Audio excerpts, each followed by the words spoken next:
sense because pain is something that, like I've said, that something that no one can argue with. Everyone knows it. So now, since we have established that the bad exists, so by implication, the next step will be to believe that the good also exists, because it has to be in a counterbalance to it, because you cannot just completely believe that a bad exists, or you exist in the bad category, and then good has to make sense for bad to have a definition.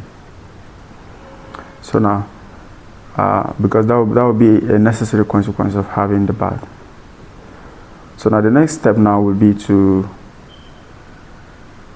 do you believe that the bad and the good have a hierarchy or a relative category or differentiation between them? Because it is certainly the case that every single person believes that even though some things are bad, some things are worse than others. That is why we have the comparative and the superlative forms of bad. Similarly, a superlative and a comparative forms of good. So if you believe that good, which is the opposite of bad, exists in a hierarchy, it means there are some things that are better than others. Then it means that, by implication, if you extrapolate that particular train of thought to the extreme, it means that there is an ultimate good and there is an ultimate bad. So the medieval people have defined God as the sum of all that is good. Because for you to comfortably categorize good as something that makes sense or bad as something that makes sense, it means that you agree that across all good things, they share a particular characteristic, which makes the classification of that particular, those groups of things to fit comfortably under the term good.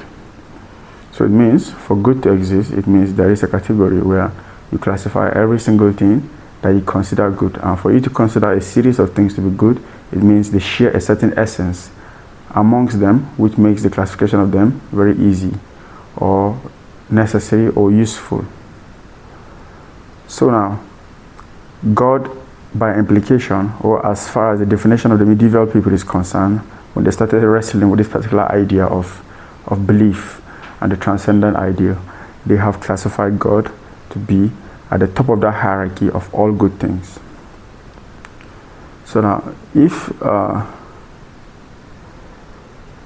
you push that particular train of thought again, and you consider that God is the essence of all that is good,